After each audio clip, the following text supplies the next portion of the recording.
I'm Darren. I'm Derek. And this is the Double D Podcast. We're finally back. Oh, yeah. It's been a while. Try to be more. Well, it has been a while, unless you're just unless you're just a fan of our wrestling content. Then it's right on time. Yeah. Last week. Right on schedule. Yeah. Last week, about a week ago, a little over a week ago, we were in Clarksville for Clarksville Chaos. Battle on the Border, Clarksville Chaos. Clarksville Chaos. Clarksville. The weather's crappy outside. I'm a little tired. All right. I'm a hardworking man. You act like you did something today. I did. If my bosses are watching, I did a lot of work today. Yeah, right. No, but I might be a little sluggish this episode. Okay, I'm a little tired. Mm-hmm. But Clarksville Chaos, it was a great show, great crowd. First time BOTB's been there, and it was a good crowd for the first time show. Oh yeah. Battle on the Border is trying to expand where it goes, and this was the first of that expansion. Definitely something cool to see them get back to. Oh, I would love it next year. I'm sure because of the crowd and because of the action, we're going to be back. I don't know that for sure. I'm not making an announcement. I'm just saying I would imagine we have to go back. Oh yeah, that'd be cool though. So yeah, I loved it. It was a great show. Heck of a drive for us. It's about like a 2-hour drive from where I'm at right now. But thankfully, we're trading that in. That's right. We'll get to that in a second. In a minute, we'll get to that at the end. Yep. But we have to cover Clarksville Chaos first. I guess we do. Yeah, do that. Don't we? Yeah, we have a job. Also, by the way, since the last time we did this, I have a swivel chair now. Darren's not the only one that can swivel around and change his height. I've upgraded. I can't believe Darren let me get into the podcast funds for this. All the money that we make on this podcast. I'm writing all the taxes. I'm writing taxes. I'm writing you all the taxes. All right, let's get into it. No more joking around. You guys aren't here to see us joke around. You're looking at Joker the whole time they're watching. Funny. All right, let's get into this battle or this match card. How about it, huh? Let's do it. All right, we're starting off. Heavyweight match between the Unchained King Brandon Day and newcomer Gideon Hayes. Now, last time that we saw Brandon Day, he left a bloody Shane Douglas in the middle of the ring. We haven't seen Shane Douglas since. It was a phenomenal performance. It was from both, but from Brandon Day especially. And we kind of been wondering what was going to be next for Brandon Day. Was he going to go down the hardcore route, stick with that? Was he going to move over to the heavyweight championship? We haven't seen him since, and that was back on New Year's Eve. So it's been a while since we've seen him, and now he's finally back. And he had with him his queen, Paris McQueen. So in the time that we haven't seen him for about 4 months, he's found a queen. What's a king without his queen, huh?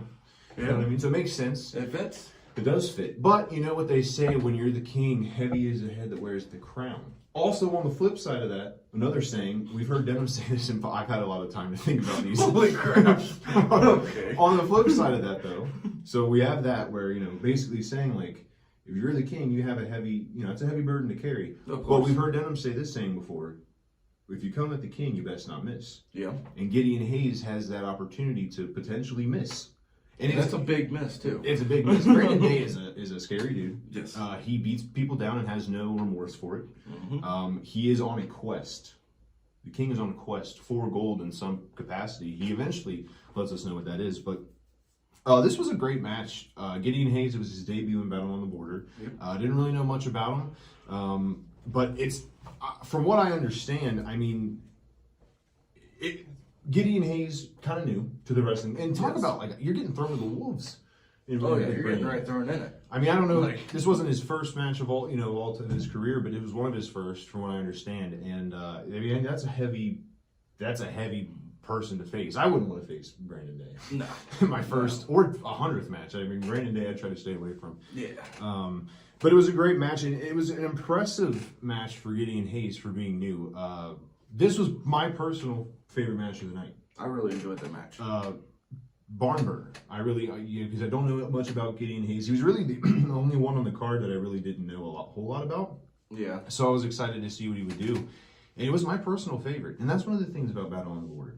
You can't miss any match, because it could be the first match, it could be the second, it could be the main event, it could be right after intermission, right before. Yep. There's just so many good matches spread throughout. You just don't want to miss anything. Yeah, just want to watch the whole show. If you got to pee, you got to hold it. Yeah, you're going to miss something. You're going to miss something. Unchained King Brandon Day did defeat newcomer Gideon Hayes in an impressive debut match. It was impressive. I'm reading this, by the way, off of Battle on the Border's Facebook page. Yeah, we figured we can compare and contrast notes. Yeah. We've talked about it before. My notes are chicken scratch because I'm trying to do too much all at once. Trying to watch, and I used to have like a page on each match. Oh yeah. And I realized I'm like, these people need to come to the shows if they want to know. Yeah, if they want to know what happens, they need to be there. We'll give you the rundown. We'll run down the bullet points and we'll give our opinions on it. Yeah. And if you're going to listen to anybody's opinion, you're going to listen to mine because No, it's you're full going to over listen here. to mine because it's the best. Okay. After the bout, Day and his queen, Paris McQueen, assaulted and embarrassed the fallen Gideon Hayes. Of course they did, because they're rascallions. They are What? They are rascal. They are What just. the hell's a rascallion?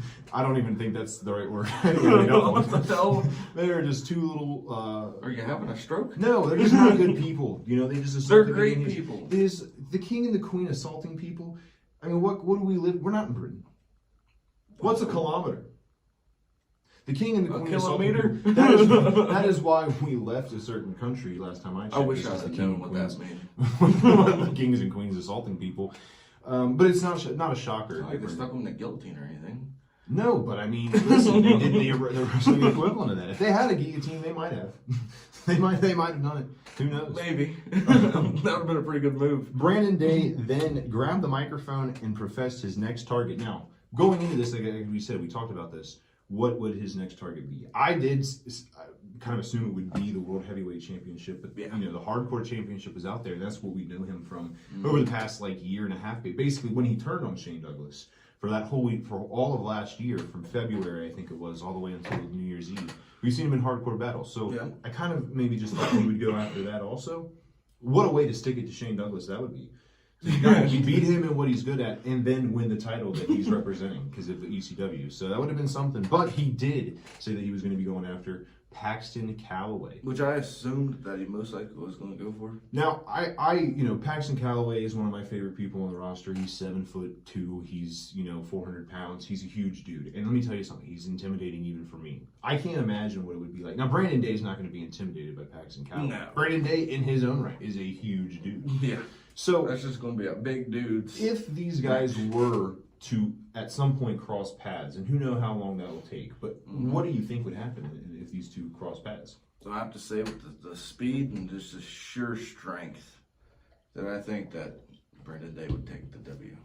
I would say that Paxton Calloway, if this ends up coming true, if Brandon Day is able to pin enough victories up, line them up, if he's able to get enough victories and get there. It might be, up until this point especially, the match that Paxton Calloway has in the main event is his toughest match to date. But I think if that were to come, that would be his toughest match to date at that point. And I love Paxton Calloway. I'm a huge Paxton Calloway fan. But I think that would probably be his toughest competition. And also, on that same, Brandon Day that might be his toughest competition that he's had in a while. I mean, listen. Yeah. Shane Douglas, fantastic wrestler, legendary wrestler, but he was older.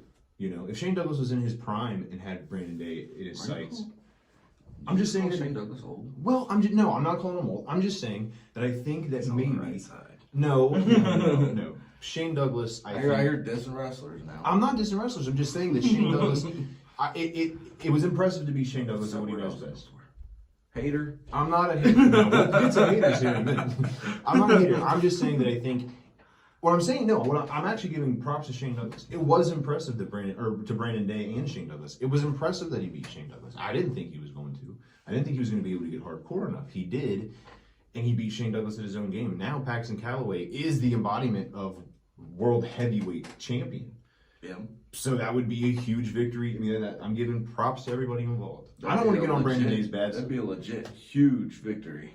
Legit if it were to happen. But listen, I do have full confidence in saying Paxton Calloway has been a fighting champion, and since he's defended titles, he's dominant. And I have no doubt in my mind that Paxton Calloway would be able to get a victory. It's possible. It's not impossible. Paxton Calloway would get the victory. The size on him, you gotta think of what is it, like 400 pounds? He's big. I don't want to put a weight on him in case I'm wrong, but I do think he's real close to 400. He's a pretty big dude. He's a big dude. I could be way off. He could be 3. But the point is, he's huge. He's 7'2". I mean, has to be close to somewhere in between 300 and 400. I think it's closer to 4. I could be wrong, but his point is, he's huge. Yeah. And he's, it's not like 400 pounds like sumo 400 pounds. He's 400 pounds, and you know what I'm saying? Yeah. He is a brick wall. He's a tower.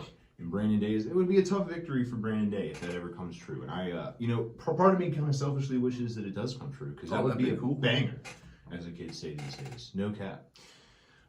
Moving on, we have tag team action. I love tag team action, although this match... No cap. Although this match was not really much of a competitive one. Representing the Dungeon, we had the Great American Beast and leader Kyle Craven. We don't normally see these two tag together. Normally, it's Adam Rorgis and the Beast tagging together, but this time it was... I got excited. Of course they tagged together. Of course. Well, no, I was excited too in a different way, but I mean, yeah, I know why. You love the Dungeon. You're a huge Dungeon fan. Says a lot about you. They ruthlessly and violently destroyed the team of Raven Aura and Nolan Bates. They made quick work of this one. The size difference. There was a huge Think size about it. This was the first time we saw Nolan Bates as well. Raven Aura was the only time I think we've seen him was in a battle royal. Yes. So we really haven't got to see much of what these two are capable of, and they're not normally a tag team. Now I am a big tag team fan. I do think that it helps tag teams when they work together a lot. Last time we saw the Dungeon in tag action was against Paxton Calloway and Justin Xavier. Yes. And at that time, Justin Xavier and Paxton Calloway were able to get a victory. Mm-hmm. Now, they made quick... Now, see, Brandon Days called out Paxton Calloway, and Kyle Craven's called out Paxton Calloway back in Mora. Yeah. So this is the first time that we've seen him since, and Kyle Craven just saw what Brandon Days said. Paxton Calloway's got a target on his back. Oh, yeah. Big target. Let me tell you something. The Beast and Kyle Craven, I mean, when it says ruthlessly and violently destroyed the team of Raven Aura and Nolan Bates, they did it. I mean, there was small moments in the match where both Nolan Bates and Raven Aura looked like maybe they were going to turn the tide, but that size difference just caught up. Yep. Kyle Craven's another dude who's huge. I mean, he is just a big... Seems like he gets bigger and bigger every time I see him. He's just so... And the Beast. You know, we're talking a lot about Kyle. The Beast is he's big too. Oh, yeah. And he's hairy. He's hairy. The Beast is listen, hey, each to their own what they love. I mean, I couldn't, that hair is insane. It keeps him warm. Well, it's gonna start to become summer. He's gonna start to overheat if he doesn't. I mean, he's got to shave it or something. Now, obviously, like I said before, we don't necessarily see the Beast and Kyle Craven tag together. But what do you think is Kyle Craven obviously said that he wants the world title. Yes. But the Dungeon is the Dungeon, so I mean, a win for whether it be Kyle Craven and the Beast or Adam Rorgis and the Beast, it's still tag victories. Mm-hmm. Do you think this maybe moves them up in the rankings for the tag team titles? I think the Dungeon has always had the chance to go for the tag team champions. Yeah, I think they could easily. I mean, I don't see any reason they shouldn't be able to. I mean, and it would be interesting because the current tag team champions are two big dudes too, mm-hmm. in Madman Fulton and Congo Kong. So that would be an interesting matchup. That would put me in a sticky spot. Yeah, who would you I root like for them too. Who would you root for then? I would be a hard decision. I'd be neutral ground. You would just no comment. I hope they both have fun. Yes, I hope everybody had fun. Personally, it was a great match. If that match were to take place, I would just hope that Madman or that David Marvin Spector gets his. You know what I'm saying? I hope he gets maybe accidentally hit with a chair or like a big boot or they accidentally hit him. You're not very nice. Well, David Barnabas Spector is not very nice either. So. Oh, what are you talking about? He seems like he's one of the nicest guys out there. I feel like we should run the tape back where you called him an asshole a lot. And now I don't think that's in there. All of a sudden, you're this huge fan. About. That's definitely not in there. At the last in Moro, David Barnabas Spector literally turned on one of your favorite people. He cashed in his golden ticket that he had for you like Amos. I don't understand how you like Amos, but your former favorite Hooks. I mean, he basically was the reason that Hooks lost the title. Hooks was a great fighting valiant, and it was completely within the rights of David Barnabas Spector to do that. I would say he was allowed. Not saying it was wrong. I'm just saying he didn't break the laws. It wasn't. No, he didn't break the rules, but it was just like morally. Time. Yeah, it was just morally after what Ron Mathis and Hooks just went through this crazy battle, and then David Barnabas Spector comes in out of nowhere and just cashes it, and you're just okay with that. Capitalizing on an opportunity. Well, anyway, if you see an opportunity just being dangled in front of you, do you just run from it? Or do you say, hey, I'm going to take that? It depends on what the I mean, I get it. That was a hell of an opportunity to just be dangling there. It was. And that's what I'm saying. You can't really fault him for it. And that's who your tag team champions are, and that's who they're being represented by. So then you add in Adam Rorgis, the Beast, and Kyle Craven. I mean, there would be some. And remember also in Moro, before that happened, they were trying to work they were trying to get in that triple threat where Bomani was there. They tried to form an alliance, a quick little alliance, and you know that David Martin Spector would probably try to do something like that again. Probably, like try to get him to lay down or something if that were to happen. Now, there's a lot of great tag teams in Battle on the Border, so I'm not saying that'll happen, but it's something to keep in mind on. And then Kyle Craven, like I said, he is with another win. Mm-hmm. Even though it wasn't singles competition, it's just another victory. It seems like he's slowly starting to get. I feel like there's going to be quite a few people gunning for that. Right, and actually, now it's been a couple months now. Did he win that match? That three-way title? Didn't Kyle Craven win? So isn't he due a title shot? Isn't that, or did Madman Fulton win?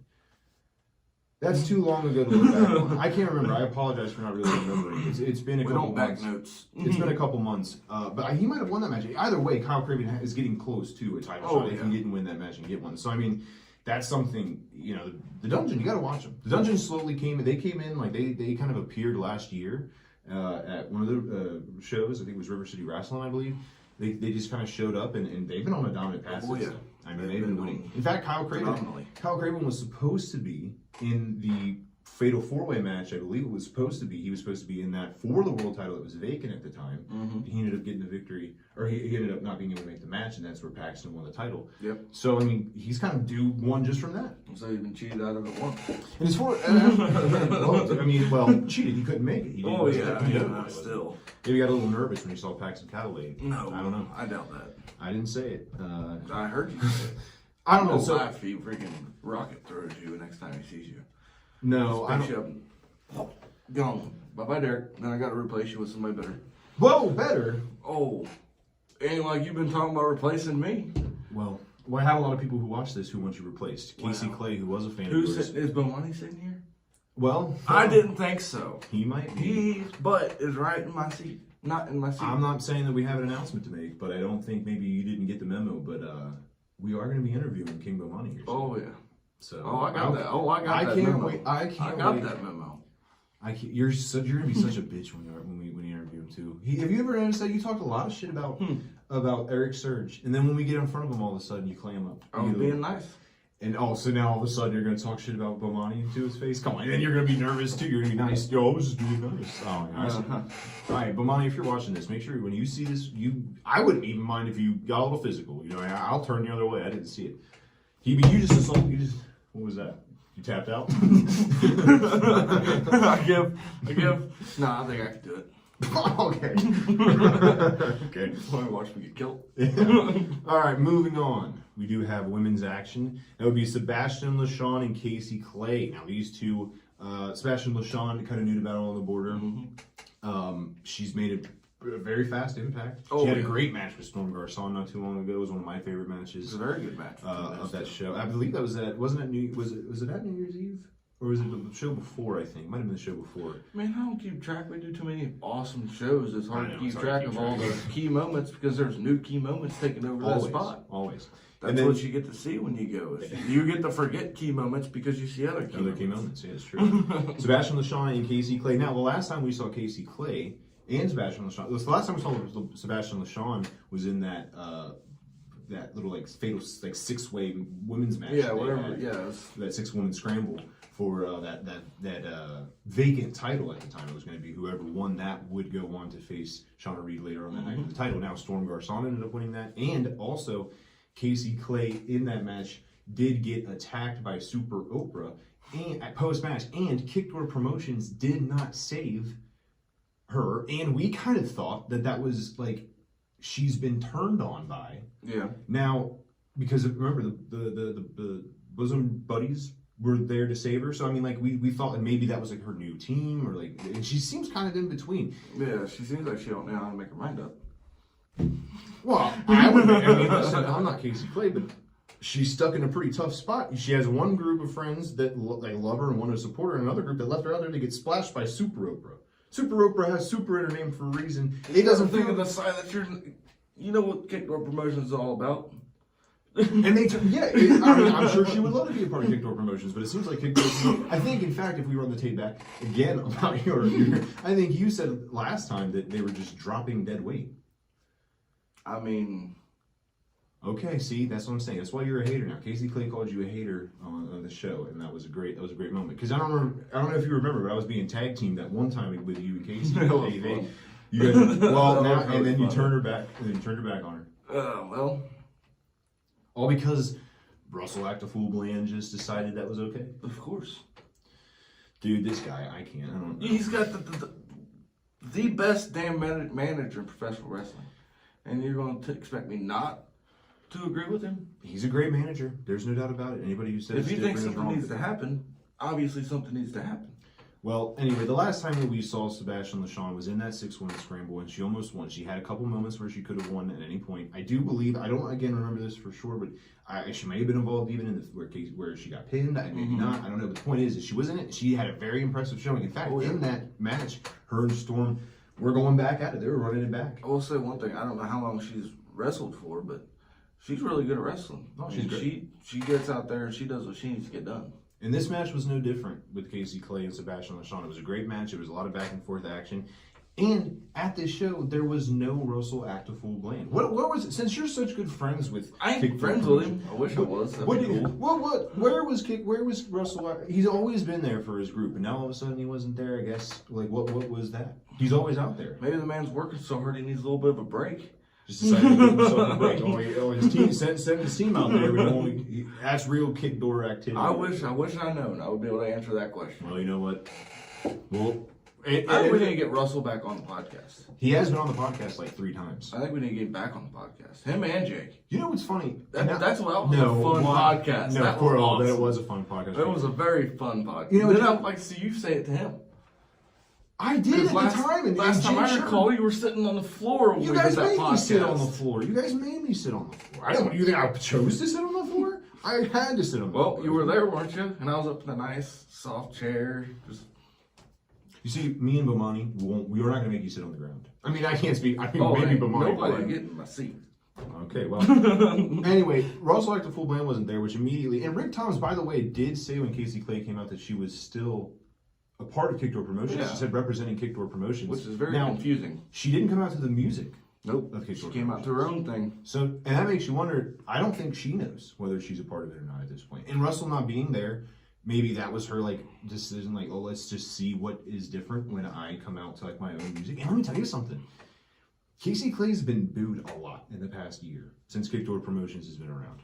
Roughly about a year, a little give or take. But the point is, for a long time, she's been booed. Yes. This was the first time that I've heard her. The fans were so behind Casey Clay. They love Casey Clay. They just don't love who she was running around. And if she hasn't made up her decision now, maybe this is her push to make that decision to no longer be with Kickdoor Promotions. I mean, could you blame her? The fans were so behind her. They loved her. Yeah, could be. And they didn't. And you're just okay with it because you just think she's dead weight. She ain't decided yet. Casey Clay could. She could be a champion. I guess if they're giving her a decision, I don't know. I don't know. I'm really confused on what the hell is even happening. You don't even like her, so you're confused by the fans like her? No, I'm just confused on whether she's part of it or you're by herself or so what. You're not she's gonna be all switched. So you're not giving it. I ain't even paying attention to that stuff right now. I'm trying to figure out where the hell she's going. You're not even going to give an opinion because you don't want to. I don't know where the hell she's going. Right. Well, it's hard to keep track. Nevertheless. 1 minute they're friends, the next minute they hate each other, the next minute she's all by herself. Right. Come on now. Well, it was a competitive contest. The difference appeared to have been Casey's mentality. After a recent tug of war between her and the Move Makers. I apologize. Bosom Buddies is what they call themselves and somewhere else. What is it? It's the Move Makers. No, the other word. Bosom Buddies. They call Bosom Buddies. It's the Bosom Buddy Connection is what they call themselves. Other places, they're the Move Makers. I apologize. Move Makers. See, it's too hard. But see, when you get on Facebook and you see all these people, you see all these wrestling shows, and you get yourself confused. The Move Makers. I do apologize. But the one you should pay attention to the most is Battle on the Border. Yeah, but I'm just saying it's common knowledge. People wrestle other places, and I see stuff, and then I get it. Who would do that? Who would ever work? Why would you wrestle anywhere else except for Battle on the Border? Yeah, you got a good point. I agree. I mean, that's crazy talk. Sorry, Move Makers is what they're called. That is Gigi Jacobs and Creed Costello. By the way, it's Creed Costello. Last time I got all kinds of mixed up. I called him Apollo Creed. I called him Apollo. I'm not sure where you get the Apollo Creed from. Well, is that like a video game? It's a Rocky movie. You don't know it's a Rocky movie? It's Rocky. He was a Rocky character. actor who played I don't watch the old people movies. Oh my God, Rocky's an old people movie. Let me tell you something right now, and I'm about to spark an internet debate. Rocky 4, I believe it is. Rocky 4, the one he faces the Russian. That's the best Rocky movie. There's no Apollo Creed. The character Apollo Creed dies in that movie. The Russian kills him, and then Rocky has to face the Russian. And then at the end of the movie, what if somebody wanted to watch it? I spoiling the whole damn ending for them. The movie's been out for 50 years. Well, yeah, what if somebody's like, oh, I've never heard of that before. Looks it up, decides they want to watch it. Now they can't because you just talked through the whole damn movie. The movie's been out for 40 years. If you haven't watched it now, you're probably not going to. Then at the end of the movie, Rocky ends the fucking Cold War. He brings Russia and America together by doing this great speech. It's great. Yes. Are we supposed to be talking about wrestling? Why the hell are we talking about a movie spoiler? Anyway, the point is that there's a tug of war in Casey Clay's world right now between the move makers, which is Gigi Jacobs and Apollo Costello Creed. And Costello Creed. I'm going to laugh if he sucker punches you. And Kickdoor Promotions. So there's been a tug of war between those two. And she doesn't know which one to pick right now, I guess. So all eyes were on her. I mean, the fans loved her. They were behind her the whole way. And the Ultimate Wingman, the leader of Kickdoor Promotions, Russell like a full blame. Bandwagon fans. Okay. Bandwagon fans says the guy who won't make a comment until he knows where Casey Clay ends up. I see. Casey appeared distracted and confused because of the fan support, and she lost because of it. So Sebastian LeShawn did get the victory in this match. And listen, hey, Sebastian LeShawn, she's racking up some victories. I believe. Oh, sorry, I got something in my throat, dude. You won't shut up. I'm just kidding. If we let this podcast up to you, it would be like 5 words. Yep. So yeah, I mean, maybe Sebastian LeShawn will be the first one to challenge for Shauna Reed's championship. I mean, is that possible? She got a victory here. I mean, maybe that'll be something. I mean, we know that we it's hard to tell. I mean, I know we saw. Who knows who Shauna Reed's first move will be? Now, I know she'll be a defending champion. She'll be a fighting champion. So maybe that'll be what we see. Who knows? But what do you? So I mean, we kind of talked about this match quite a bit. But I mean, what do you want Casey Clay to do? Where do you want her to end? Just to make a decision. Just to make a decision. What do you think it's her decision, or do you think it's Russell Blain's decision? I don't know. I mean, it's hard to tell. Does Russell even want her in the group? I mean, he's never really even said nothing. That's true. Much about it. So I mean, it's kind of hard to tell. They did just kind of leave her with. Yeah, there was never any words or nothing. So I mean, it's kind of hard to tell what he kind of wants. It's the same as a Super Oprah joining Kickdoor Promotions. Well, no, I don't think so. I don't think Super Oprah would do that. But I mean, I guess I see what you're saying. Because that's how Jake Shepard joined. So I mean, that could. Yeah. So I mean, I don't know if maybe Super Oprah's going to go in place. Which, if she did, that would be awesome. But Russell, are you listening? Your best friend wants Super Oprah to join your group. Would that not be a powerful group to have? They're already powerful as it is. We don't need them any more powerful. Yeah, we need them to have all the energy. Yeah, of course you want them. You want everyone to join Kickdoor Promotions. They should.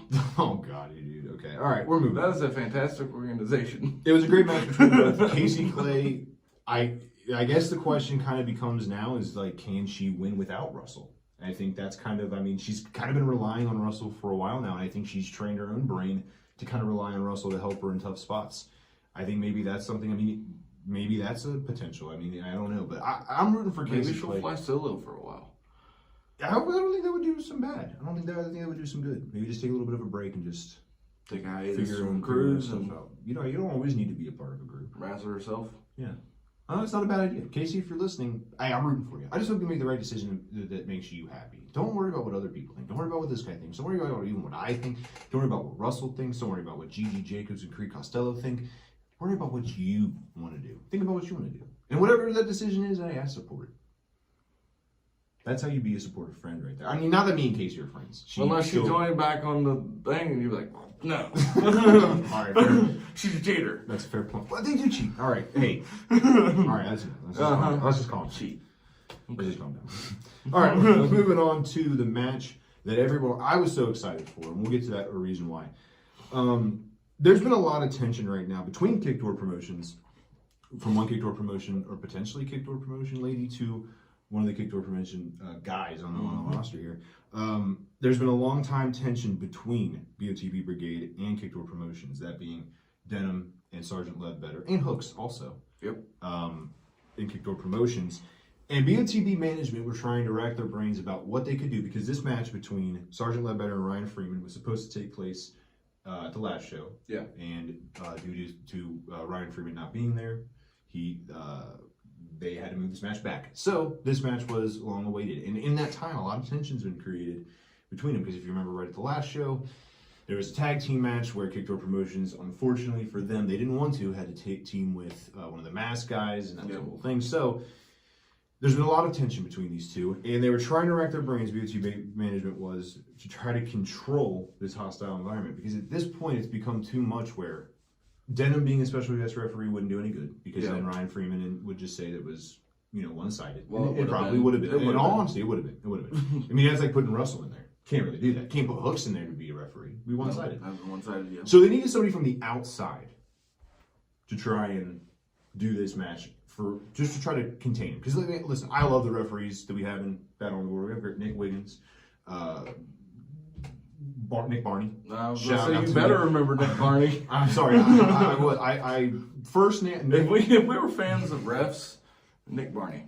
Nick Wiggins is a great referee too. We have great referees in Battle on the Border, but it's gotten to the point now where maybe they can't. I mean, maybe two of them could have done it, but it's still at this point it's just too much. They needed somebody from the outside to try to control them, and they looked all over. From what I understand, from the intel I got, they looked up, they looked down, they looked north, south, east, west. They looked on all 7 continents, and they couldn't find anybody, so they had to go to the sea. They searched the sea to find this man. 7,000 leagues underneath the sea, in fact. That's how far down they went. Denham pulled a James Cameron and fucking went down there to look for the Titanic. He went down there where that one ship exploded. I'm fairly certain that humans combust when they're down back there. down. Implode when they're down there. No, James Cameron did it with the Titanic movie, but the point is that Denham, he went to James Cameron.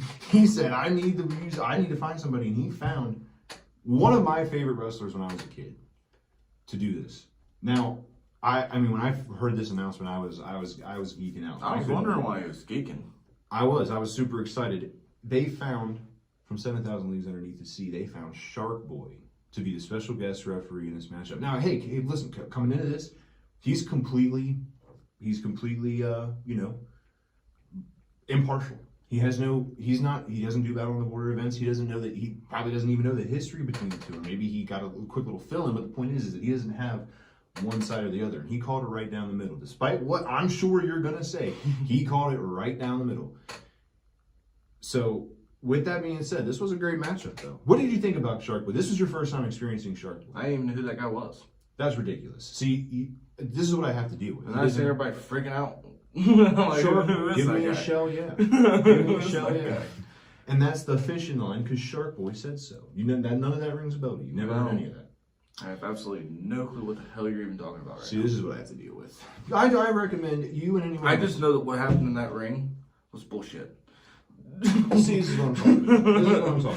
I knew this was going to happen. That is all I know is that had to have been rigged from the start. That's why they distracted. Nobody distracted nobody. There was no distractions in this match. Why was it prolonged and he didn't fucking... So you don't even know what you're saying right now. Ryan Freeman didn't make it. They distracted him away from it, so that way they could plan this, God. Here we go. have Ledbetter get in there, and Ledbetter get help in order to beat him. That is the only thing that I can There was a point in this matchup, right, where in the corner, Ryan Freeman was going to do an illegal blow when you have your opponent backed into a corner. Most referees just let it go. They don't want to get in there. Shark Boy's not afraid to get in there. He stopped Ryan Freeman from doing it. Most referees referee. A little bit later, hey, hold on, that's doing your job. A little bit later, he stopped Sergeant Ledbetter. Now, granted, there was a part later on in the show where Ryan Freeman may have gotten a shark bite. That could have been a potential. Could have been. Referees are not supposed to participate. Ryan Freeman started it. Ryan Freeman put his hands on a referee. It doesn't matter. If you're in there as a referee, you are supposed to be the referee. You don't want to defend it. It doesn't matter if you've been wrestling for 40 years. Listen, you don't want to. That's what you're supposed to do. The referees are supposed to defend themselves. I have no. The referee has the final say. You lose that say when you start wrestling. I have some problems with Nick Barney with what happened with Bomani and Surge. Right? He didn't get out there and freaking... Where he just came in from the back and he just decided to redo restart the match or whatever, that I have some problems. But what I will say about Nick Barney is that if people laid hands on him, if they were pushing him around, he would kick their ass. He would probably end the match and send them on their way. So either way, Ryan Freeman would have lost. So I don't understand what you're bitching and complaining about. I mean, yeah, he gave him a shark bite. Yeah, he might have got a little physical. But you know what? If you didn't put your hands on the ref, it's a known rule. You don't put your hands on the ref. They're protected. You don't put your hands on the ref. That's a quick way to get disqualified. He gave Ryan Freeman a chance. For the buddy to beat Ryan It's Freeman. a quick way to get a shark bite, and that's exactly what happened. Sergeant Ledbetter defeated Ryan Freeman. And you know what? I had in the biggest cheating way possible. There was no You're cheating. talking about cheating. I'll tell the you. damn ref got involved. You want to know what That is ultimate freaking cheating. That was, and it's clear as day. Ryan Freeman put his hands on the. You were so full of it. He may have, but that doesn't mean that he could help Ledbetter win. He didn't help Ledbetter win, but don't put your hands on the referee. It won't happen. I mean, listen. If ultimately, you know who you should be blaming, since you're such a big kick-door promotion fan. You know who you should be blaming? Who? Russ Dr. Full blame for not being there. Why? Because he couldn't make one show. What? He's there every other time. I'm just and you're wondering. gonna beat him down for one show. I'm just wondering. I just find it funny that the time he's not there, both of his, both of his people lose. Well, in total different. Casey Clay lost. Had he been there, Casey lost fair. I will say that. But won. Exactly my point.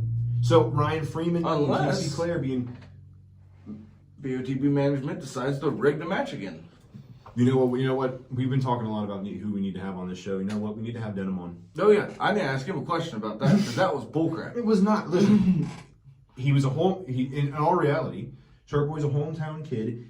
Does not work for Battle on the Border. Doesn't know it. Potentially knows nothing about the history between the two, or at the very least, he's impartial. Why all of a sudden would he just decide to work with Sergeant Ledbetter? And then why all of a sudden did he Ledbetter beat him? Because he was better. He was better that night. Yeah, because he had help. You just want normal referees who just turn their eye to stuff and don't want to get physical. Referees are not supposed to get physical. It's their job. They're supposed to defend themselves. They're supposed to keep everything in order. Listen, Shark Boy. And You're Shark not watching. Boy did not put anything in order. Shark Boy's definitely not watching this. He got there and decided to turn that match into his own. If Shark Boy if you get signal down there at the 7,000 Leagues Beneath the Sea, if you get signal down there and you're watching this, I want you to know that I understand what you did. You defended yourself. You did what you're supposed to do. This guy doesn't understand it. You know what you need? You need a shark bite. Oh yeah, Clarksville turned into Sharksville this past Saturday. When I first sat in there and you were all giddy about the ref, I was like, oh yeah, that'd be cool. He wrestles and wrestled in some pretty big places and stuff like that. Yeah, cool as a referee, I don't know who he is, but sweet, cool.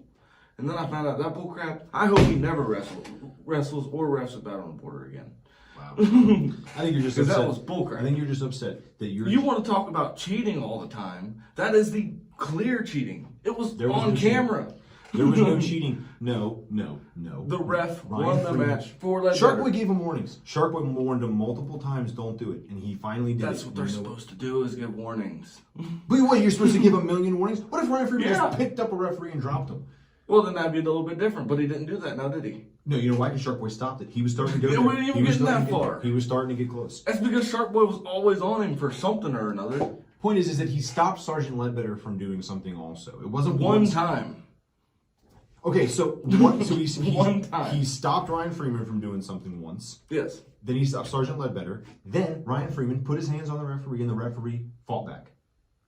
You don't want people to defend themselves, that's fine. I believe in defending yourself. I believe a referee is supposed to do a referee job. Okay, what do you think is the future for especially as a guest referee? Come on, man. Obviously, this isn't over between Kickdoor Promotions and the BOTB Brigade. Obviously, it's not over. And you know what? You're supposed to be defending Sergeant Ledbetter a little bit here. He is, after all, our second Hall of Fame inductee. I didn't even want him to be our Hall of Fame inductee. You and, made it happen. And let me tell you, well, you know why? Because you kept telling me, I'm going to get somebody, I'm going to get a hold of somebody. And you know what? They never called you back. You know what? I wish they would have. You don't have nearly as many close friends as you think. I don't even claim them as friends. not that Sergeant Ledbetter is necessarily a friend. These people don't know me from anywhere. So, that'd be cool if they were friends, but they don't know me from nowhere. Yeah, I'm not. Sergeant Ledbetter, I wouldn't say it's me and Sergeant Ledbetter are friends. I wish. I don't think so. But hey, listen, point is, speaking of that, so we announced earlier that Bomani will be on this show coming up soon. I am very happy to announce that Sergeant Ledbetter will also be on this show series. You know what? You can ask all these questions when we interview him. Oh, well, I'm going to. You I'm can going to ask- find out what this connection part is, because there had to have been something between the ref and a little bit of money exchange, something. Had to have happened. Yeah, well, you know I what? better slip him a few dollars, be like, hey.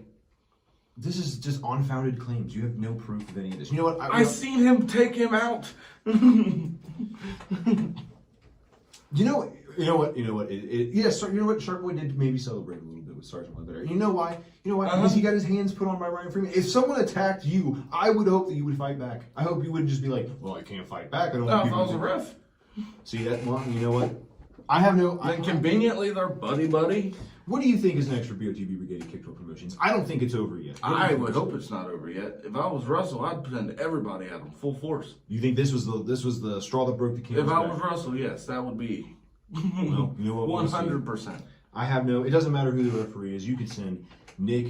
You could Nick Wiggins. You could send Nick Barney in there. You could send me in there. Shark Boy. You could put Denham. You could make Russell the referee. I have no doubt in my mind that Sergeant Ledbetter any day of the week could take on Jake Shepard. Could take on Ryan Freeman and give him a tough fight. You know what though? With Russell not being there, I think that's what you're ultimately mad about. I think you're mad at the fact that Russell wasn't there and couldn't swing things in a different way. I think that's what. What Russell would have done?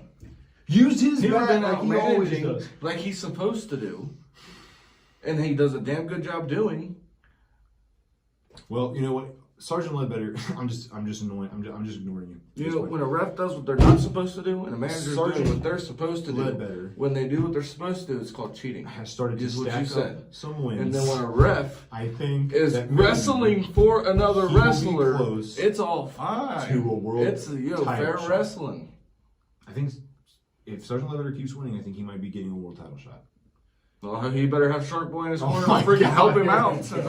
He needs freaking help, apparently. All right, I knew this was gonna get. I knew this was gonna get us heated. Let's just relax for a second, okay? Let's move on. I'm taking a break. Of course you are. All right, fine. Let's take a break. And we're back. All right, we've calmed down. We have agreed to disagree. Now we're moving on. Of course, we're just gonna get riled right back up because this show again, Clarksville. Well, at least we got a little bit of a break beforehand. Yeah, we took a break, took a breather, shook hands, agreed to disagree. We just moved on. It's fine. All right, now moving on. The last show that we saw, one of the masked men got unmasked. Yes. And it became known that it was TJ Fury. Now, TJ Fury's been a long time security guard. Yeah. I haven't really asked Denham about it. I feel like it's a little bit of a sensitive subject about the fact that one of your own kind of turned on you a little bit with the masked man thing. But he was unmasked by Amos and Shadow One, which is what they call their other masked man. So I don't really understand that. the Shadow One thing? Yeah. Well, I think it was just kind of like the name. I mean, here just says Masked Man. I don't really think. I'm going to call him Masked Man. I'm not going to call him Shadow One. But if it would have said Shadow One here, hey, listen. I mean, we don't know who they are. You can call them whatever you want, really. Yeah. I mean, we don't know who it is. People. But he was turned on by Amos and the other masked man and was outed basically because they blame him for the losses that they've had and said that he was basically kind of what you said about Casey Clay. Basically called him dead weight and said, you know what, we need to get you out of here. And it's a bold decision by Amos because he's running out of masked men. I mean, well, is he though is the question. I mean, can he afford to lose one? You know, be completely He could honest. have it again. We've said it before. We'll say it again. He could have 10 of them. I don't know where he's going with these masked men.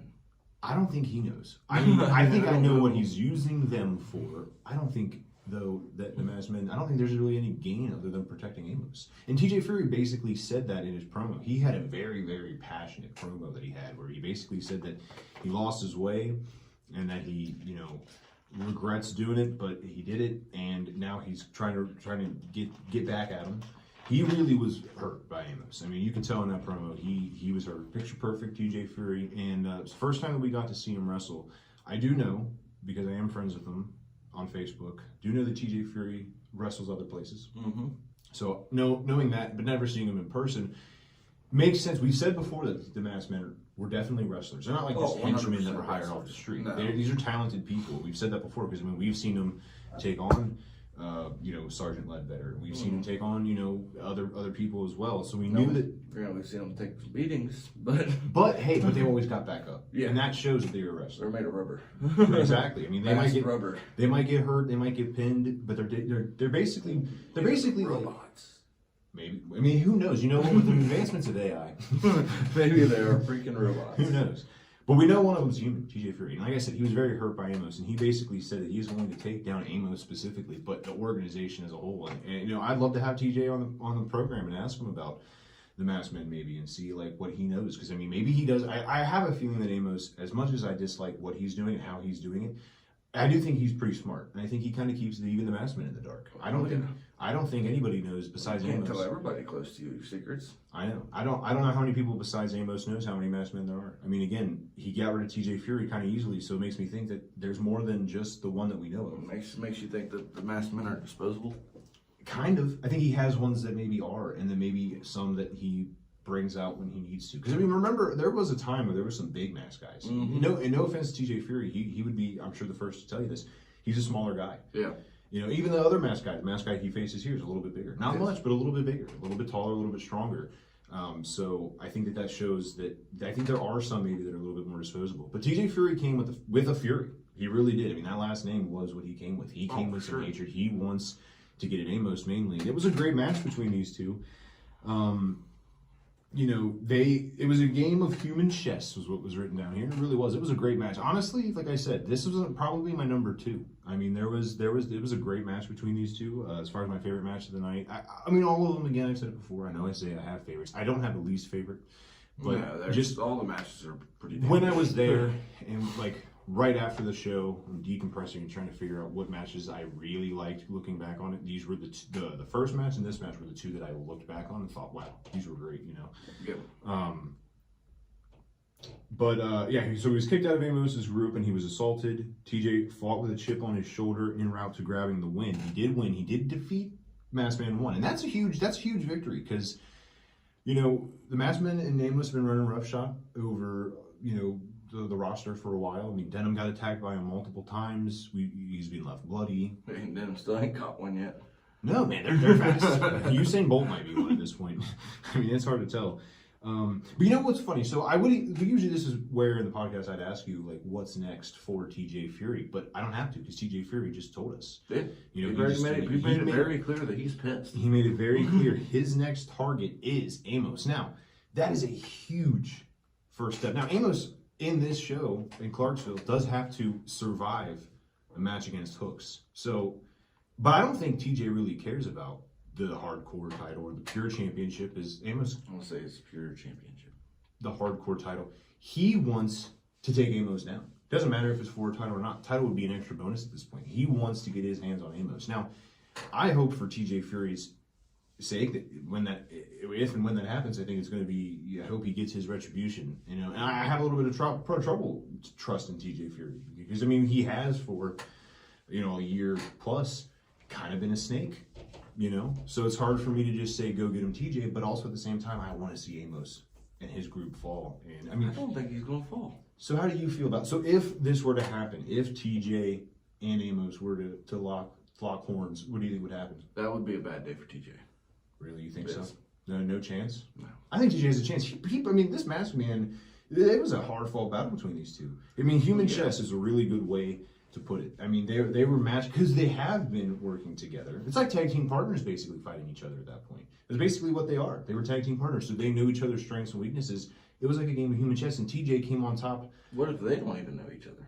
I don't think they maybe know the identity necessarily, but I think that they worked together in the past, and I think so they knew each other that way. So and TJ knows Amos, and Amos knows TJ. So I think it would be a lot closer than you're giving TJ credit for. Now, I just hope TJ wins because I don't like Amos and how he's doing. Well, I will say one thing against Amos. We got to keep him in the ring.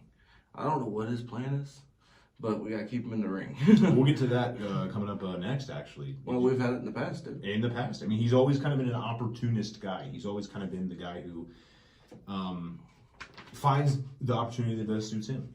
Which is smart. It's very smart. Amos is smart. I'm not saying he's dumb. I just don't like how he goes about business. It sounds like maybe you're starting to maybe not like his I'm business. just getting confused on what's going on. I think it's pretty clear what's going on. Amos just wants to get at Hooks. Well, if it Hooks sounds like he wants titles handed to him. If Hooks wouldn't aligned himself with Denham and Sergeant Ledbetter, I don't know if Hooks would have been the main target, but because he did, Hooks then became the main target for Amos. And with David Barnabas Spector potentially being like the bigger mastermind behind this group, or maybe it was just a partnership between the two, I think that had an influence too, because Hooks and Denham and David Barnabas Spector don't like, you know what I'm saying? So, I mean, I think there was a lot of things going into it. But, yeah, I don't know what the plan is, but I do know this. TJ Fury's plan is very clear. His plan... Oh, yeah, he made it very clear. No doubt about it. He wants Amos. And I don't, like I said, if Amos does not retain the title coming up here in a second, I don't think he even cares. He wants his hands on Amos. And I think also he would love to have his... Can he get hardcore? I mean, he was left bloodied. And maybe... Sometimes, you know, I think when you see your own blood, there's something in your brain that makes you, like... You want to get blood back. Oh, for sure. We saw it was his, you know, when he got laid out by by the masked men and Amos, he was left bloody. So I mean, maybe that's what he wants back. I think he just wants some retribution, some retaliation. So we'll see if that happens. Who knows? Now coming up next, we have the Hardcore Championship. And it is the Hardcore Championship, despite it is the Hardcore Championship, despite what people think. And because Hooks did lose the title, if I'm not mistaken, whose hands was it in? It was in Amos's hands. Okay, and what did he change it to? He called it the Pure Championship. Well, that's what it's called. Well, this was a hardcore match for the Hardcore Pure Championship. So, whatever you want to call it. It's not a Hardcore Pure Championship. But that's not a Pure. That goes against everything. It goes against everything that Pure is. Because he's tired of hardcore wrestling. He said that. You used to love hardcore wrestling. What happened to you? You know, I still like it. Just not when Amos is around. Just, I mean, I'm just not in the mood for it anymore. So I thought. See some good. So I thought there was a little bit of doubt that you had with Amos. So you're full on the Amos train. I'm not fully on Amos, but right now he does have the title. And that's, I mean... He is a champion. He can pretty much call it whatever he wants. So Hooks was... I'm not sure what it takes to go in and change a title, but... apparently just calling it that isn't enough. Because, I mean, I thought, the question I had was, well, if it's not the Hardcore Championship anymore, you know, how does that work? But the BOTB management did not care. They just decided it's a hardcore title still because they put him in a hardcore match. Maybe they didn't. Maybe they don't get to change it. I don't know. But the point is, I think, well, and we'll talk about that. I think there's a reason. Getting into this match and what happens, I think we kind of know Amos's thoughts on it. But this was a great match. He opportunistically cashed in on Hooks and he stole the Hardcore Championship. It says stole here. Technically, he did steal it, but it was also within the rules. I will be honest. So I will say that. Amos and his ally David Barnabas Spector rechristened the belt as the Pure Wrestling Championship. Hooks was not going for that. He's not somebody, you can't just tell him it's not the Hardcore Championship anymore. I mean, if you remember right, it was vacated. He got that title back, and he's been a fighting champion for a while, for about as long as we've been a part of Battle on the Border. And he's gone against some very good hardcore. There's been some great matches between him and I mean, he's had great matches with people. And he's defended and he's bled almost every time. I mean, he is hardcore. I mean, man, some of the matches he had with Aaron Gunn, the matches he had with some really Ron, good ones too. The match he had with Ron Mathis before he lost was a great match. He's a great champion. But he quickly got the weapons. I mean, he if you remember right, Hooks came out first, right? Oh yeah, Hooks came out first. No hesitation. He was not happy. He came out with as he normally does. His toys. He basically just comes out with it. It's part of his gear at this point. I wonder if he were to get pulled over at a post or pre-wrestling show, the cops would have some questions about why he's traveling with. It'd be like, who'd you murder? Yeah, it would be like. So yeah, he came out with the weapons and then who'd you unalive? Yeah. Sorry. We're on YouTube. We gotta be careful here. On alive. You didn't M-word anybody. You on alive. The algorithm. We don't want this video removed. How will we make our money then? Tell me. I don't know how the heck we'd make money. But Hooks came out with the weapons. He's pacing around the ring. He's angry. He's upset because this is the first time we've seen this. He ain't gotta come out so mean. He's upset. He's angry. I mean, he got his belt stolen from him. It's a grudge for a long time. Yeah, he's holding a grudge, wouldn't you? I mean, listen, I know You'd at least get a month or a few to think about it. Yeah, and you know what he decided? He's pissed. That's what he decided. Fair enough. He woke up and chose he chose violence. That is I guess that fits with the title itself. Yeah, exactly. So he got the weapons out, and you know what? Amos didn't even get a chance to really make an entrance. He got right to the beat, he walked behind from the curtain, and he was kind of doing his thing to the crowd and trying to, whatever. And then Hook said, "I'm not waiting." He ran towards them, weapons in hands, and he started teeing off. And you can tell that's some pent up anger, and they got it right underway. And it was Great. It was a great match between the two. Hooks for Amos not wanting for it to be the hardcore championship. He can get hardcore. Oh, I mean, I imagine when you're getting hit with chairs and kendo sticks, I think you're gonna fight back. Yeah. You're gonna. If not, then I don't know what the hell you're doing. Yeah, you're gonna fight back. So even though he doesn't take a beating, he doesn't want it to be the hardcore championship. He fought back with weapons, and of course, Hooks started bleeding because Hooks bleeds all the time. I've said it before. You know, you'd think the more you wrestle hardcore, you build up some like immunity almost in your head, the scar tissue, you know, make you hard. Hooks, I think that's when he loves to bleed. I think that's when he really starts to get going. That's when the blood starts pouring. Well, I think the biggest mistake you can make against Hooks. Somebody gets that good hit on him and gets a good gash. Yeah. Oh, you just did that? Yeah, once he sees the red, he's like, oh, dude. It's like legit. It's like Hawk time. You know what I'm saying? Yeah, he's seeing red literally and figuratively. So it was a great match between these two. And it looked like for a second that Hooks was going to get the win here. It's going to get a finish. It looked like we were going to get to see the hardcore championship truly be the hardcore championship. But of course, Amos and his crony, Masked Man 1 that we saw earlier, decided to get involved. Look at you smiling, dude. How can you stand for what this is? It's so just against everything that I thought you stood for. I've known you for like 18 years, 17 years. It's been a long time. I've known you for like 18 years this year. I thought you were better than this. Anyway. Am I not allowed to be entertained? The Masked Man 1 came out, and just as it looked like Hooks was about to get the victory, Masked Man 1 distracted Hooks, and when that happened, Amos, being the ever opportunistic man he is, ran out the door and jumped in a car, apparently, according to Denham and Nick Barney. We got in, jumped into a car and drove away. So Nick Barney was left with his hands tied, and, you know, there's no countouts in hardcore wrestling. There's no, you know, what can you do besides call it a no contest? So unfortunately for us, the match ended in a no contest. Now, I'm just super confused why he keeps running. Oh, I know why he keeps running. Because he wants to hold the title longer? Because he's scared. Amos isn't ready to face Hooks one-on-one. I don't know if he's scared. He can't even have a match with Hooks without a Masked Man getting involved. He can't even win the title without David Barnabas Spector getting involved. He knows that, and listen, Amos is very talented. He doesn't have to do that. He could win matches the way he wants to, but he's found like a little cheat. He's found a little glitch in his system where he can just run away all the time. And in hardcore matches, he has that opportunity because there are no countouts, there are no disqualifications. He can kind of do what he wants. And Nick Barney's not going to change the title just because you ran away, unfortunately. And because I know BOTB, I don't think this will be the last time that we see these two in the ring together. You know, in fact, there is a show, it's quite a while away, there is a show where a cage gets involved. And I tell you what, then Amos wouldn't run. Nope, can't run. Can't run when you're in a cage. I don't know why he keeps running. That's why it's kind of off-putting. So you're starting. I'm not sure how I can sit here and support Amos when he runs. He's gone. See, I like. You don't really wrestle. You're starting to come on the light. Oh, you're never changing my mind about Kickdoor promotion. I get that. Like, but you're at least starting to see a little bit about. But I will Amos say is getting really confusing of why he won't stay in, knowing he can. Kickdoor Promotions doesn't run away unless Super Oprah is attacking one of their own. Then they run away. Well, but they don't normally run away. They don't normally run away. But yeah, Amos does run, and you know, again, even someone who you've been a huge fan of them ever since Amos. You know, it was one of the first things, in fact, that I think that's when I kind of started noticing changing you.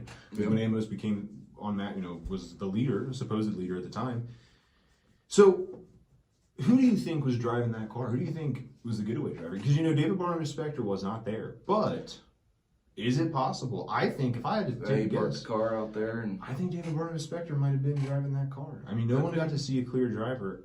And it wouldn't make sense. Somebody had to have been driving it. Yeah, it could have been Amos. I don't know. I didn't get to see it. Maybe it was Amos, but it does say here. You don't run and jump in a car and get away that quick. It does say here another mysterious driver pulled up to the venue, and Amos jumped in quickly, leaving the venue with the belt in his hand. So it wasn't Amos driving. So someone picked him up. Now, could it have been another masked man? That's what I'm saying. We don't know. It could have been one of the. I would hope the masked man won't be driving. Yeah, it's kind of hard to drive with a mask on. Yeah. I mean, it doesn't cover their eyes, but still. Still, you got their side vision. Yeah, that's a good point. Yeah, peripheral vision. Don't be, hey, listen, if it is a masked man driving, Don't be driving with a mask. At least take the mask off before you get on the parking lot. Yeah, take the mask off, dude. Because that's just dangerous at that point. I don't know where he's going with this mask thing. I'll be completely honest with you. I'm kind of getting tired of the mask man. You want him on mask, just like everyone else is. I just want the mask man gone. Nice. I like it. See, that's what I'm talking about. Well, now, we're starting to get. If you think about it, that's not real. Like, what kind of wrestling is that? Well, he's got a bunch of masked people, and then their leader takes off running. I agree. What the masked men going? Oh wait, they do take off running. When Ledbetter and Denham's about to kick their faces in. See, we're starting to win him over, guys. Slowly but surely. This is how it starts, and then eventually, before you know it, he's going to be condemning Kickdoor Promotions actions. Oh no! That's what's going to start. See, even so, Amos, if you're watching, you're starting to lose even one of your most ardent supporters. You one of the people who defended you so many times. It is hard like hell to defend somebody that runs. I agree. But you're never going to change my mind about Kickdoor. You know, again, sorry about you. That ain't going to happen. I'm committed. Who knows what's going to happen for the future? But I do think that Amos does have a running problem. There's no doubt about it. And we'll see. I'm curious what the heck he's trying to do.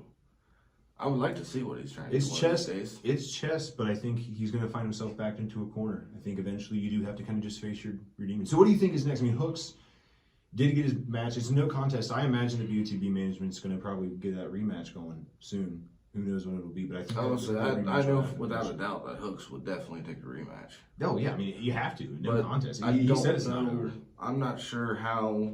Like you said, I guess the only way to contain them to actually cage. Yeah, I mean you can't really get out of the cage. And cars can't pick people up in a cage. You have to jump over the cage. But then would you be able to go for the hardcore championship in a cage? Oh yeah, you can. But I thought the hardcore was no rules. So if you step out the cage.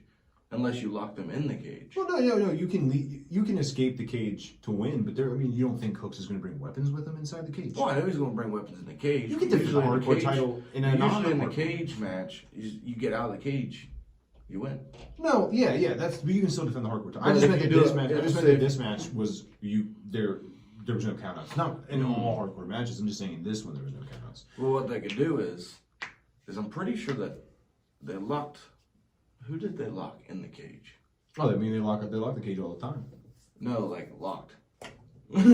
Everybody. So nobody could get out. Everybody. Denham and Ledbetter when they had their hardcore match, or when they had their cage match. It was.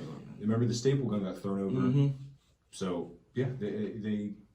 That's when the Maskmen made their debut, by the way. Yeah, was in that moment. So that was when we all made discovery. And I mean, Shane Douglas and Brandon Day had a cage match, and that's actually how Brandon Day won, was getting put through the door, but it was locked. Justin Xavier and Jaden Jett, they were inside the cage. That was when them two could jump over the cage. Yeah. Well, my point is, I agree with you. I think this is the first time that we can actually say that we agree. Yes. Is it Amos is running? And so we lock him in a cage and see what happens. Maybe that happens. I don't know. I mean, I think Hooks is not going to want to wait until Armageddon. I don't think to do that. But who knows? He may have to. I mean, he may have to. I mean, if Amos is running, who knows? Amos ain't got to say yes. That's true. It doesn't have to. I don't think. If BOTB management books it. But what if he just doesn't show up? I mean, at this point, I don't put it past Amos. I'm sick. Yeah. Exactly. So I'm just confused. It's hard to keep track and defend somebody that you don't even know. You can't even think of what the hell they're trying to do. All right. Well, let alone. I'll at least give you this. At least the guys that I hate, that you love so much, at least they don't run. Yeah. No, they don't run. Unless Casey Clay's getting attacked, then they run. Let's move on though. Nice little stab. Yeah, you like that? Nice little stab, huh? This was the main event of the evening. It would be Paxton Calloway versus the Iron Demon, Shane Mercer. Now, we have never seen Shane Mercer before in person. We've heard a lot of stories about Shane Mercer from fans in Denham. We've heard a lot about him. He was making his return to BOTB. It was the first time that we personally got to see him in person. Now, we've heard a lot about this guy. He is one of the toughest, one of the strongest people.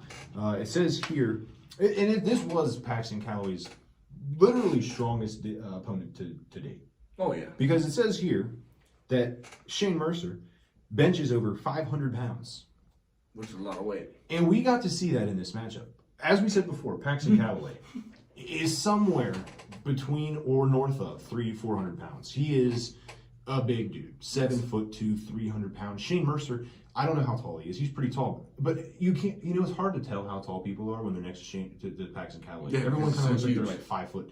No offense, I'm sure Shane's not. I'm sure Shane's a good height, probably a tall dude, but when you're next to Paxton Calloway, it doesn't look like it. Yeah. So Shane Mercer, a tall dude, big dude, but he I know we're jumping around here. He picked up Paxton Calloway. In fact, he picked him up and went to the second rope and came and dropped down. Mm-hmm. This is a story. I mean, you can imagine Paxton Calloway. 300 pounds or benching 500 pounds is one thing, but human weight and weight are different. Human weight, it distributes differently. You know, with weights, they're more kind of awkward. distributed even. Yeah, they're a little bit more awkward. It didn't look like it to Shane Mercer. So that's the kind of person that Shane Mercer is. The Iron Demon, he is he's a strong dude, a dangerous man. And this was Paxton. Because Paxton Calloway, generally speaking, uses his size to his advantage. Oh, 100%. He couldn't use that.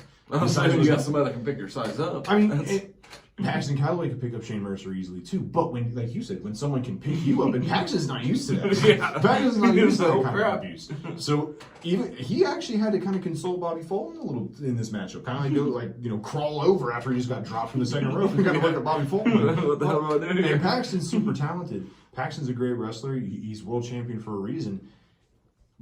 It just was the first time I've ever seen that, and the first time I was blown away. So it was a great match. After a back and fourth war, a match of the night, it says here. It was one of the favorites. the match of the night. That was your favorite match of the night? Yes. Honestly, the Hands down. more that I think about it, I think I'm underrating this match just because it was the main event, and sometimes when it gets to the main event, we're so close to the end that I'm not like looking forward to He's the like, end. yes, it's over. No, I'm not looking forward to the end, but it's just also this thing of like, well, we have a long car ride back. We gotta clean everything up. Oh my gosh. This was a great match. Now that I'm looking back on it, it was a match of the night. Match of the night. This might actually be match. It has to I be. apologize. I mean, anybody that can pick him up, let alone stand a good fight against Paxton Calloway, that's. Yeah, it says even here, Mercer did the unthinkable, hoisting Calloway on his shoulders and slamming him to the mat. Paxton followed that by doing the unthinkable himself, surviving the move, getting back to his feet, and finishing the fight with his renowned chokeslam. So he did get the victory. Even it was a hard fall battle, and you know what? After the match was done, Shane Mercer had to give respect. Now, I don't know much about Shane Mercer's personality as far as whether or not I'd like him. Underhanded tactics and all that. I don't know if I would be a fan of his. I will say one thing: I respect the fact that he respects Paxton. I respect Paxton for respecting him also. Yeah, it was a very respectful match. It was. I mean, you after the match, raised the hand of Paxton Calloway, and he didn't have to do that necessarily. As an exhausted yet victorious Paxton gathered himself in the ring, Kyle Craven and Henchman, Great American Beast, hit the ring. Henchman. Henchman, I like that. I didn't even really think to call him a henchman. I just thought it was a partner. But you know what? I like it then. Hey, he's a henchman. Oh, Kyle Craven running around with a bunch of henchmen. Anyway, they hit the ring. They started putting the boots to the vulnerable big man. Showing honor and respect despite his loss, Mercer returned to the ring, aiding Calloway in stopping the Dungeon's attack. To close out VOTB's first ever Clarksville Chaos event, heavyweight champion Paxton Calloway and Shane Mercer and the legendary Bobby Fulton stood united. And here's the question. So do you think, Kyle Craven, again, like I said, seems like he might be the number one contender. He's making, you have, earlier in the night, I'm drawing a blank, I apologize. Brandon Day. I'm sorry, I could not think. So we had Brandon Day kind of make his claim. Yeah. But it seems like, to me, we have an obvious number one contender. Now, do you think that Kyle Craven and Paxton Calloway are going to get to meet one-on-one first, or do you think that we might get to see an unlikely alliance between Paxton Calloway and Shane Mercer? I think it'd be cool to see an unlikely alliance. I mean, we've seen Paxton Calloway in tag team action before. He can do it. Him and Justin Xavier worked very well together, so he can do it. I mean, he does have just throwing Justin. the legendary. Throwing him. We didn't even get to the legendary Bobby Fulton. Oh God, you're rolling your eyes about that. That's ridiculous. So disrespectful. The legendary Bobby Fulton in his corner. He's one of the greatest tag teams. He's one of the biggest cheaters too. You are It's a fan of Russell and and it's happened. Bland. I don't even want to hear it. Do you want to reverse back to Shark Boy? No, I don't. No, I I will go don't. all the way back there. All right. Best believe Let's that. calm down. Let's calm down. Now, I don't know what's going to happen first, whether it be, I don't even know if that's going to be in the cards. But it would be kind of cool to see. It would be interesting to see that. But it was a great show. Any thoughts before we move on? Because we do have a great show coming up, which I'm very excited about. Any thoughts about Clarksville? I just want to say, like Clarksville, and I definitely would like to see a return. long drive for us to get there, but I would make that drive 100% worth it. once a month, every time. If BOTB just decided do shows there, I'd go. Fans were there. The mayor of Clarksville was there. The mayor of Clarksville loved it. By the way, fire marshal even stopped. the to fire say marshal. hi. There was no other reason why he would have done that other than to say, hey, it was definitely nothing else to see why some building that probably doesn't have a lot of people in it all the time had a bunch of people in it. It definitely had nothing to do with it. It was a great, his fire marshal stopped by. The mayor was there. It was a great show. And the mayor liked it. The mayor was loving it. We got to sit right behind the mayor. We're in our sound booth area, and she was a huge fan. She was cheering. She loved Paxton Cowley. I mean, Paxton Cowley's a big dude. She was cheering when Hooks was bleeding. I thought that was I thought that was going to get us shut down. When Shark Boy no. When Shark Boy bit Ryan Freeman, she was cheering louder than anybody. I had to go over and calm her down and be like, ma'am, all right, come on. I figured she was shut us down while that happened. So it was a great show. Any last thoughts about Clarksville, though? Is that what you wanted to say? That's all. Clarksville, I'll tell you what, I don't know if this is happening for sure, but if we come back next year, I'm super excited for it. Clarksville, I think, is battle on the border area. I really do. And you know what? You know what else is battle on the border area? You know what else? Territory is claimed by battle on the border. The territory. The territory of Sunman, Indiana. That's right. I don't think has had a wrestling event here yet. I don't know of one that's happened. I feel like I would have heard about it. I've lived in Sunman since I was 13 years old. And I've lived right down the road my whole life. I've also lived down the road from Sunman at least since I was 6. Lived in Sunman since I was 13 all the way to 19. So a long time for 7, for let's do the math, 6 to 19. It's 13 years. For 13 Coming years, down to our hometown. 13 years of my life, I lived at least around Sunman somewhere. So it's unbelievable that they're coming. What's the likelihood of that happening? Coming to my hometown? And it's really cool. It's very cool. It is called Sunman Showdown. Very excited about it. I'm thrilled. I need to see everybody there. I want this to be a packed house. I want this place to have the fire marshal come in and say, nope, somebody's got to leave. And it's going to be you. We're kicking you out. We're kicking you out of that house. Oh, no. No. I think it would be, I think every single person who's watching this right now would agree that if one person if I had to go, leave, the sound goes too. Oh, no. I can hold down the sound. I can push a button or two. Don't mean I won't pack it up there. No, that's not gonna happen. The fire marshal's gonna see everyone's having fun and is gonna forget about the rules for it. I don't think that happens. That's what we want to do, though. We want to get this show to rock star. Yes. We need to bring. We want to pack it. We're gonna pack the house. That way, Denim always comes. That's right. Now see what you're doing. You're messing with the tripod. We're getting right down to the end of this show, and you're messing up. To our editor, I apologize. We haven't done a podcast in 2 months, and this is my ADHD ass has a stick down here. Sunman Showdown. Fucking with it. Sunman Showdown is happening, and there are some matches that have been announced. So we're going to get into those now. So in the heavyweight division, these are currently scheduled matches as of the time that we recorded this. Now, once this is released, there'll probably be more matches that are announced. But as of the time that we're recording this, and if you're on my Facebook, you're going to see it annoyingly shared until the day of the event. Same. You're going to see it every single day. Every single time there's a match announcement, I'm sharing something.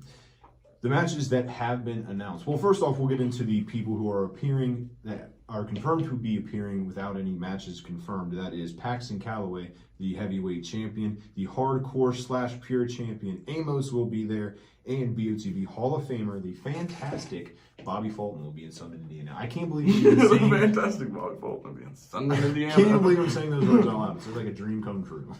The fact that any of the wrestlers are coming to Sunman, Indiana is kind of awesome. Hardcore division, we have a match. Jeff King, who is returning from retirement, will be in this match between himself and Ryan Freeman with Russell Actiful Bland. So Russell Actiful Bland will be at the next show. He actually does like the people that he has with him. Of course he does. Well, I wouldn't know that because he wasn't there the last time. What do you think about this matchup? Jeff King, retired wrestler. I don't know. I'm not sure who he is. He's coming out of retirement to do this. I do know that. I don't know if he's coming out to retirement to the wrong match. So you're obviously choosing Ryan Freeman. Yeah. I will say it is a big ask to come out of retirement and to face Ryan Freeman along with Russell Actiful Bland in a hardcore division. Now, I don't know if this will be a hardcore match or if it's a normal match or whatever, but I mean, you know how Russell is. Just how you threaten to hit me with something, that's what Russell does with people at these shows. So, I mean, I'm rooting for Jeff King, but that's a tough ask to, that's a tough ask. It's a tough ask. We'll see how it goes, but yeah, I will see. I'm excited for it. I'm not real pulling. You're not rooting for Jeff King. You're not rooting for Jeff King. Let's just be honest. I'm rooting for you, Jeff. I'm not sure who that guy is either.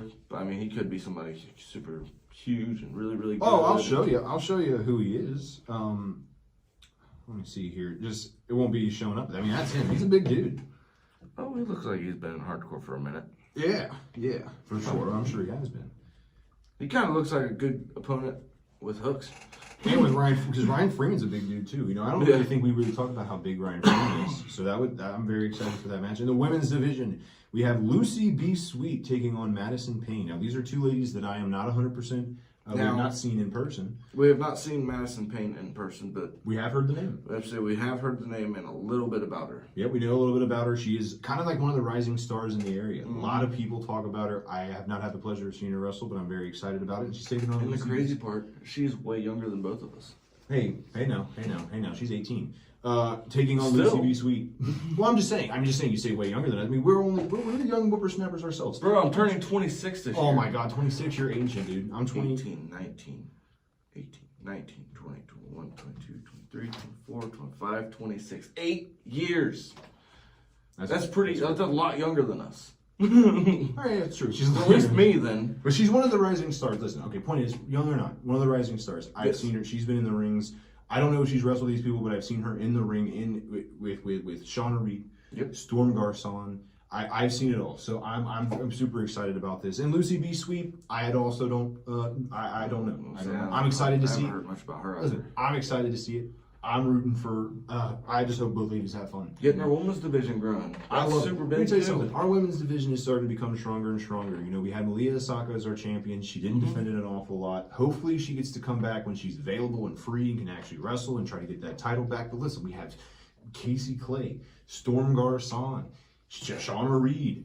Now we have Madison Payne. We had Alexis Littlefoot.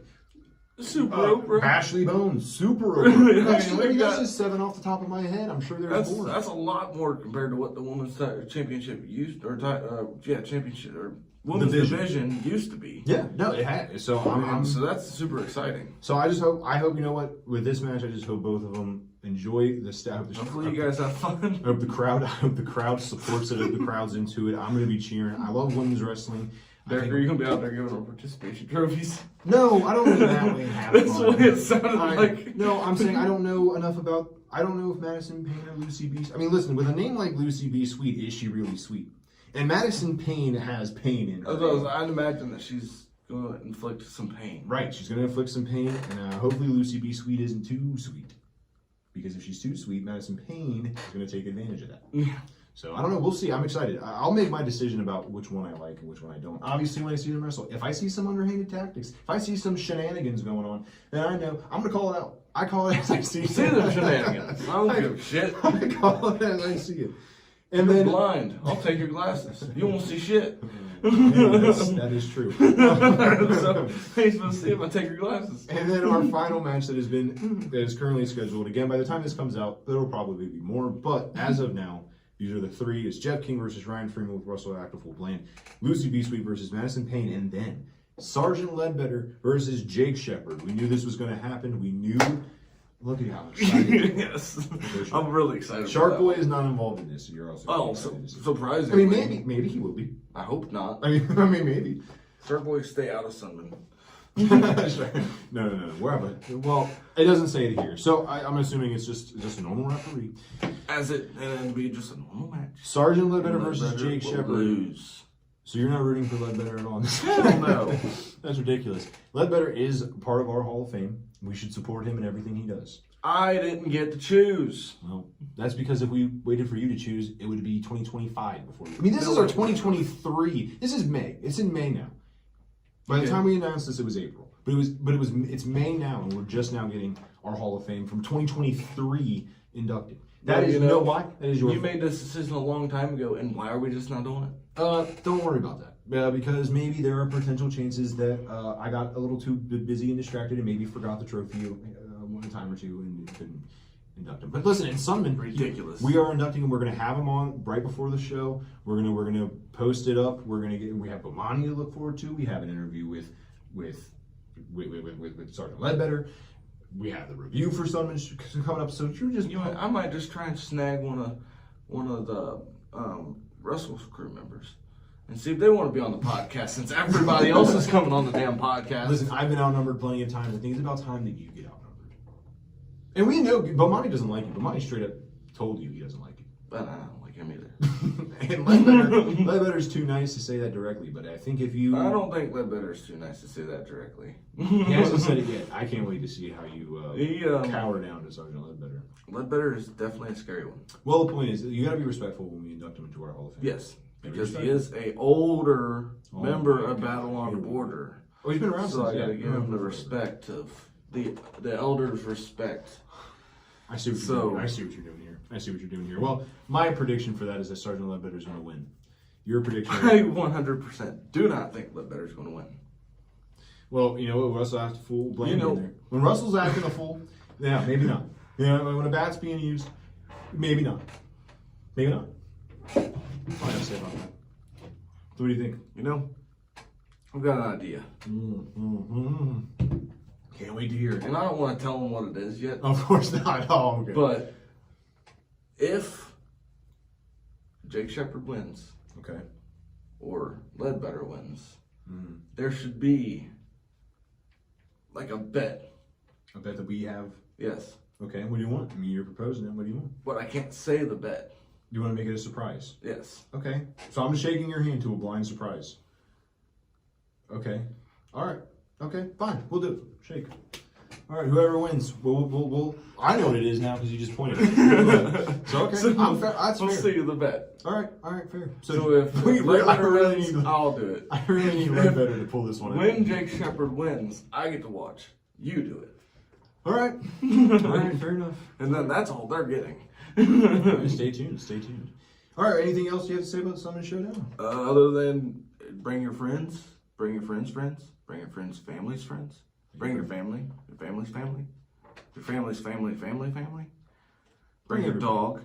No dogs. No dogs. Welcome. No dogs allowed. Bring your dog's friends. I'm sure they've got adult friends. Bring everyone you know. We want to pack this place full. We want them to come back every year. No animals. No animals, yeah. But yes. Do not bring animals. Children are okay. Yeah, well, they're animals too. That's what I said. That's why I clarified. Children are okay. Just not animals. Yeah, we want to pack this place. Yes, we do. Full to the brim. Very we want Sunman to see the most people they've seen since the freaking wine festival quit happening. That's right. Yeah, we do. Which some people may not even know what that is. They don't even know what we're talking about. But it was a busy part of Sunman. It was. I'm very excited. Some people may have to use a GPS to even find something. Yeah, Sunman's not a very big town. It's right off through it. It's right off the interstate. If you go towards Indianapolis, basically, you'll see the sign for Sunman. It's an exit, and it's a very small town. Yep. But I'm very excited about it. And yeah, it's going to be straight through Pentown, go straight down the road, and you're on your way to Sunman. Is at the train station in Sunman. It's a new building that they put up. It's a very nice building. It's a lot like the Cleves place we do at River's Edge. It's a lot like River's Edge. It's a lot small. It's a little bit smaller. Don't get confused. It's easy to find. It is. It's very easy to find. find. Go down past railroad tracks, first road to the right. Yep, first road to the right. It's in like a blue. It has like a blue roof. All the way to the end. Yes. I'm very excited about it. Sunman Showdown is coming up in our hometown, and it's gonna be nice after driving like 2 hours away. To be close. It'd be nice. I mean, literally, if we forget something, it's like a 5 hour drive. Good. I'm planning on setting up, going home, taking a nap, and then going on the show. So, because as you know, we do sound, so I mean, they set up. But yeah, we do sound. Yeah, and by the way, if anyone sees us, come up and say hey. Yeah. Not during the show. Pay attention to the show. Yeah, pay attention to the show. During intermission or after or beginning. After show, come and say hey. We don't bite. Derek only bites on Tuesdays. Yeah, we don't do shows on Tuesdays. All right. Thank you guys for watching. I hope you enjoyed. Make sure you leave a like, comment below, and subscribe. Share with your friends and family. You can use our code DD Podcast at w.gg. That is DOUBLEDPODCAST. See, like you got way too much time on your hands. Yeah, I spent a lot of time on DD Podcast. You can use that on w.gg and get something off your order. Let us know what it is, because I don't know. I think it's 10% though. W is a great energy drink. It doesn't have the crash that other energy drinks do. I drink an energy drink every morning. And sometimes maybe I forget my W at home, and I have to go forget your W at home. Go get some of those dumb energy drinks that are out there on the market, and that's why I'm sluggish. Because they didn't have my W today. Monster or Ed Bull. Yeah, what's Monster or Ed Bull? Oxstar. Dude, Oxstar. This is almost like a...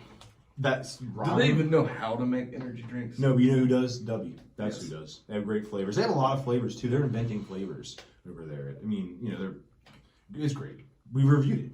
Legit review, by the way. It was a good drink. It was a legit review. If it was bad, we were gonna drop it.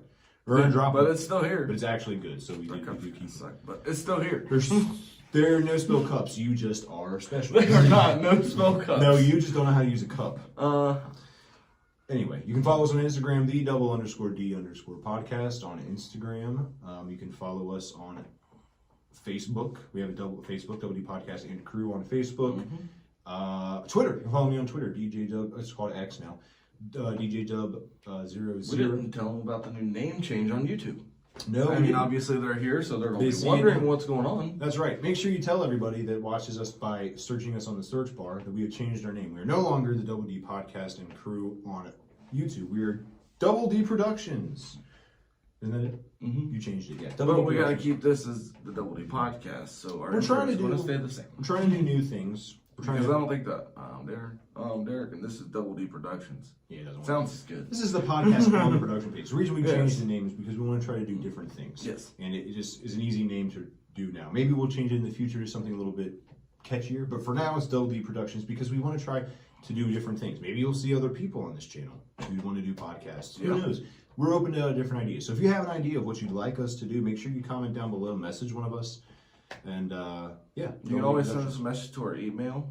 It's wpodcast123@gmail.com. And if you just love me, add my snap, Darren1134567889. I don't know if Derek's got that in down at the bottom. I do. Oh, so he does have me down at the bottom. I say that every single episode since. So I mean, he obviously finally realized the importance of this. So you just click that little thing at the bottom and you'll be able to get it. Yeah, you can just go down to the bottom and you can just see it. And you can slide through all the other bull crap and just click and add. What would if someone were to add you? What would you do? Talk about Double D Podcast. Maybe get them on. Maybe get you on the podcast. You want to be on the podcast? Message Darren. Apparently, we're just inviting everyone on the podcast. Well, yeah. Well, I'm willing to have anybody on the podcast. I'd be willing to have anyone on too. But we got phones. Huh? Yeah. We got phones. We can do phone talks. Oh yeah. We used to do interviews that way. So I mean, and we're trying to do more in-person interviews. Oh yeah. You know what I'm saying? But like I said, we're open to different suggestions of different things. We're trying to get back into the not just wrestling on the channel. We're going to try to get back into podcasts that aren't wrestling related. We want to do different things, maybe like skits in the future, maybe some like golf videos in the future, or just some behind the scenes of what we do at Battle on the Border. Get some kids. Huh? We're not having kids. I'll get my kids on here. Oh, your kids. Yeah, your kids. I thought you were trying to insinuate that we need to have kids. No, I was like, my kids. Trying to let you know. Ian hasn't been on a podcast in a while. Yeah, it's been a while. So make sure you pay attention. You never know what you're going to see on this channel. So Jack, you may see Ian sitting here doing a podcast all by himself with Derek. He may replace me. I would prefer to work with Ian. I mean, I'm working with you know what side he'd be on. Yeah, dude, I'd probably start talking to him about wrestling, and then he'd say, "Wrestle like a full man." Damn straight. Even teaching him. That's gonna be his next time I see him. That's what he's gonna see. Amos is better than. So I have to hold back my anger. Punch a kid. No, I would never do that. Oh yeah, he will punch a kid. I might push him. I've seen him punch a kid. Why are you putting that out there? I have never been aggressive towards a child. Don't put that out there. Oh, that's funny though. No, I would push one over. I think I would go punch him, but push one over. Well, pushing over, I won't get hurt as bad. I mean, if I punch him, I could do some damage. I mean, if I push him over, and especially when no one's looking, I could just be like, "Oh, he fell." He fell and breaks his arm. No, you feel like garbage. Well, I wouldn't.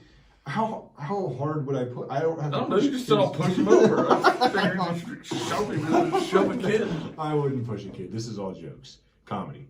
Maybe. It's just funny. Just maybe. It's not. I've never pushed a kid. I've never. Anybody that believes anything is too like internet. Well, you have to be careful nowadays. I mean, people out there. Someone really hates us. You think we have a hater? We're rambling at this point, but do you think we have a hater? Maybe. Think someone that's out there who just. We had a hater at one point, but they kind of just vanished. Do you think they just dislike? Do you think they just dislike all of our video? No, we don't have a single dislike. Huh? What is that cool? So make sure you dislike this video. Nah, don't dislike this video. If you dislike this video, you might as well subscribe because you're already on the page. True. While you're here, subscribe. If you're gonna be a real hater, if you're a hater out there and you watch us just because you hate us, subscribe. You won't subscribe. You won't do it. You won't. You're scared. You would never. You know, and people even who you want to make yourself known. Yeah, if you're gonna be a hater, at least like even when we're haters, we've been accused of being haters before. But at least our faces here. Our faces are here. And yeah, maybe we cower down like I did. I'll be honest. When Casey Clay got in my face, you know, we started getting an attitude with me. When you know I was in a corner, Jake Shepard was getting an attitude with me. When Russ Like a Fool Bland was getting an attitude with me. Yeah, maybe I cowered. But you know what? You did too when Eric Surge was there. I was still standing on my own 2 feet. I was forced to the ground. I don't know what you want me to do. It was 3 against 1. What am I supposed to do? Do what you're told. I did. I survived, is what I did. So yeah, but if you're being a hater, yeah, subscribe. Yeah.